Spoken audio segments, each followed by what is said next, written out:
Good morning, friends. Today we are going to discuss about capital of a company. The capital of a company is also called as share capital. Do you know why this is called as share capital? Because the total capital of a company is divided into smaller parts.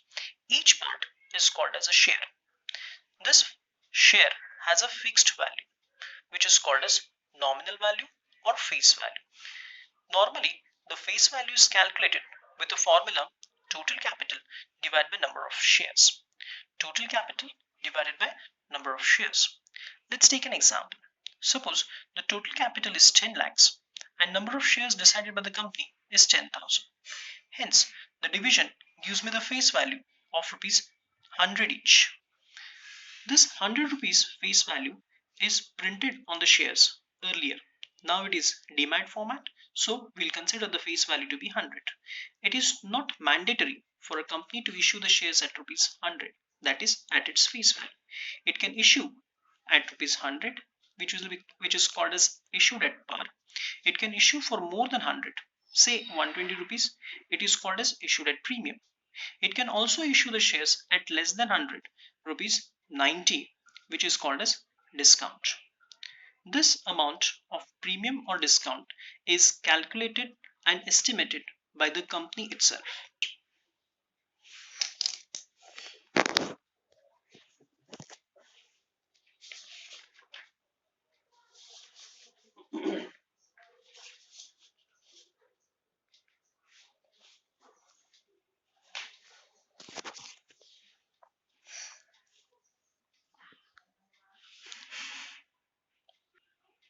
Now let's focus on the types or parts of share capital. The first part is called as authorized capital. This is the amount with which the company is registered. It is the maximum amount with the company can collect through the issue of shares. Let's take an example. If a company is registered with a capital of rupees 10 lakhs, that is 10,000 shares of 100 each, this is the authorized capital. This is also called as nominal capital or registered capital. The second is issued capital. Out of the authorized capital, the company can issue any amount for the public to subscribe. The public, depending upon the need, can purchase the shares. The total amount of capital issued to the public is called as issued capital. Let's, in our example, consider 9,000 shares have been issued to the public. So 9,000 shares multiplied by rupees 100 is called as 9 lakh, called as issued capital. 9,000 shares, 100 each, 9 lakh rupees is considered as issued capital. The authorized capital was 10 lakh, issued capital is 9 lakh, because out of 10,000 shares, only 9,000 shares have been issued to the public for subscription. The public, depending upon the reputation of the company, may either demand more than 9,000 shares or less than 9,000 shares. If they purchase less than 9,000 shares, it is called as under subscription. If they demand for more than 9,000 shares, it is called as over subscription. The amount of share capital out of the issued capital demanded by the public is called as subscribed capital. In our example, let's consider the company received applications for 8,500 shares only. Therefore, the 8,500 shares of rupees 100 each at rupees 8,50,000 will be subscribed capital. The subscribed capital is 8,50,000 rupees out of the issued capital 9 lakh rupees.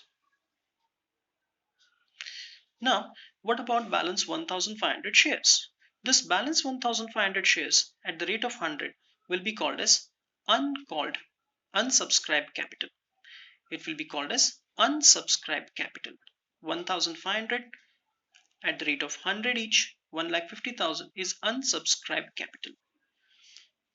Now, when the called up capital is to be considered, out of subscribed capital, the company only might have asked a part of the capital. Say, application amount, allotment amount, and first call amount. In the previous part, we have considered application rupees 20, allotment 30, and first call 10. The total goes to 60 rupees. The company has called only 60 rupees till today out of the total 100 rupees. Then the 8,500 shares at the rate of 60, that is this amount 60 called up. So 8,500 at the rate of 60, that is rupees 5,10,000 rupees, is considered as called up capital. The called up capital is a part of paid up capital. The balance 8,500 shares at the rate of rupees 40 each. Where this 40 comes from? The total value of the share is 100. 60 is already called, remaining 50 is not called. This remaining 40 rupees with the number of shares, it will be called as uncalled capital. Now turn towards paid up capital. The paid up capital amount is the amount which is actually collected by the company from the shareholders. There are some possibilities that some of the shareholders may not pay a part of the shares. Let's take an example. Suppose 500 shares not paid first call of rupees 10 each. So 500 shares multiplied by 10, 5,000 rupees is not collected by the company. This is outstanding amount, which is also called as calls in arrears. The outstanding amount of calls is called as calls in arrears. We have actually called up 5,10,000 rupees, of which 5,000 rupees not received. So what actually received? Called up capital 5,10,000 rupees minus calls in arrears 5,000 rupees. 5,05,000 is considered as paid up capital. In the balance sheet, we show only this paid up value. This paid up value is only considered at face value. Any discount or premium is separately recorded in the books of accounts. In the balance sheet of the company, all these details are not recorded. It is recorded in a separate part called as notes to accounts, and only the final figure of paid up capital becomes a part of balance sheet. This is all about today's class for share capital. Let's discuss all these things in detail once again and have a revision of it. As we have discussed, capital is called as share capital because the total capital is divided into smaller parts, shares. The shares may have face value. The market value may be more than, less than, or equal to the face value, which is called as at par, at premium, or a discount.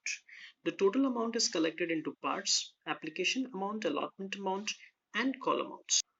We also have studied about authorized capital, the total amount of capital with which the company is registered; issued capital, a part of the authorized capital issued to the public; subscribed capital, a part of issued capital which is subscribed or demanded by the public; called up capital, a part of the subscribed capital which is called for the payment by the company; paid up capital. Paid up capital is calculated using called up capital minus calls in arrears. This is all for today's session.